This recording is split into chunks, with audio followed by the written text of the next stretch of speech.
Un gérant de pizzeria en Normandie a été remis en liberté et placé en contrôle judiciaire au début du mois. Alors que celui-ci avait été condamné en mai dernier à 14 ans de prison pour vol et agression sexuelle. Autant dire que pour les plaignantes, c'est une décision incompréhensible. Alors pourquoi il est dehors? Il se trouve que ce petit monsieur a fait appel pour obtenir un nouveau procès. Celui-ci doit se dérouler en juin. La chambre d'instruction de Caen a estimé en effet que la présomption d'innocence devait s'appliquer. L'individu, gérant de pizzeria, a donc pu quitter la prison et doit rester assigné à résidence dans le Calvados, sans se rendre dans l'heure où se trouvaient ses restaurants. Je dirais que je ne vais pas rentrer sur la partie présomption d'innocence, mais plutôt dans la position des plaignantes. Donc, des femmes, dans le cas présent, qui ont subi et c'est l'agression sexuelle, puisque pour moi, c'est elles seules qui comptent.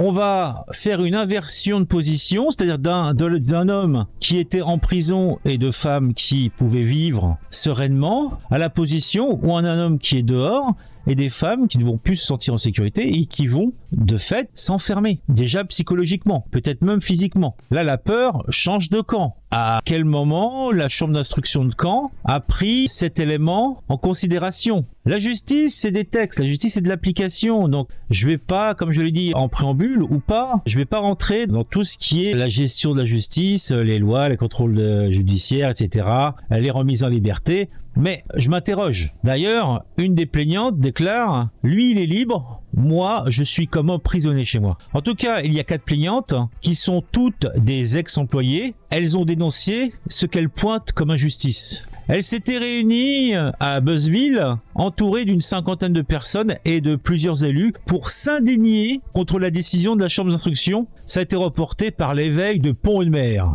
Une petite parution locale. Une pétition a même été lancée pour réclamer au ministère de la Justice un texte durcissant les conditions de remise en liberté des personnes condamnées à de lourdes peines. Bah oui, le gars, il a été condamné à 14 ans. C'est pas Joel Blaireau qui a volé une poule et qui a été condamné à 6 mois, donc 4 avec sursis. Après, effectivement, si il faut le faire sortir, qu'il soit obligé de rester dans un carré de 100 mètres carrés, qu'il n'en sorte pas. Éventuellement, c'est un moindre mal. Mais est-ce qu'il va pas en sortir quand même? Enfin, je ne sais pas. En tout cas, les faits de vol, d'agression et de harcèlement, dont le patron de pizzeria a initialement été reconnu coupable, dataient de 2015 à 2018. Alors, une des plaignantes déclarait qu'elle recommençait à prendre goût de sortir, d'aller voir des amis, mais depuis le 10 janvier, date de la remise en liberté de ce gérant de pizzeria, c'est fini. Et c'est une des victimes qui l'a déclaré à France Bleu. Et comme je l'ai dit tout à l'heure, lui est libre, je suis comme emprisonné chez moi. Il habite à 15 minutes de chez moi. La victime et le bourreau sont à 15 minutes de l'un de l'autre. Et c'est une autre plaignante qui disait ça.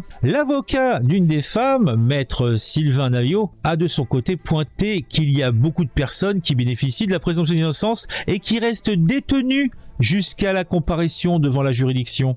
Alors pourquoi ce cas? C'est des questions auxquelles nous n'aurons jamais de réponse, car on n'a jamais de réponse dans ces cas-là. Voilà.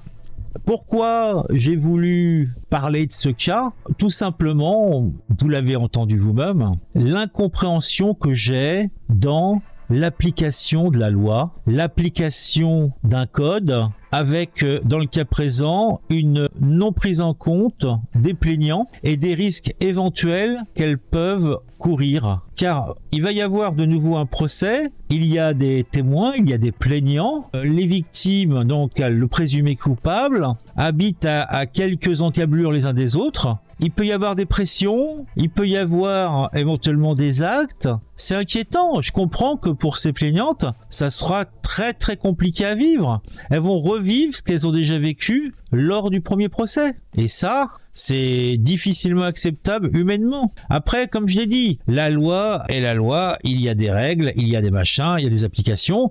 Mais comme on nous le dit, dans d'autres cas, quelqu'un qui bénéficie de la présomption d'innocence et qui a été déjà condamné reste détenu jusqu'à la comparution devant la juridiction. Pourquoi dans ce cas-là non? Parce que monsieur est gérant, parce que monsieur est un notable, parce que peut-être monsieur a un bon avocat qui a apporté des arguments fallacieux ou judicieux, je ne sais. Allez, on va s'arrêter là. Si vous avez des commentaires à faire, n'hésitez pas. Si vous n'êtes pas abonné, eh bien pourquoi pas vous abonner pour rejoindre la grande famille des petits malins qui aiment suivre l'actualité de près, ou si vous avez apprécié déjà cette vidéo, mettre un j'aime. On se retrouve rapidement pour une nouvelle histoire sur un sujet qui m'aura intéressé et qui, je l'espère, vous intéressera aussi.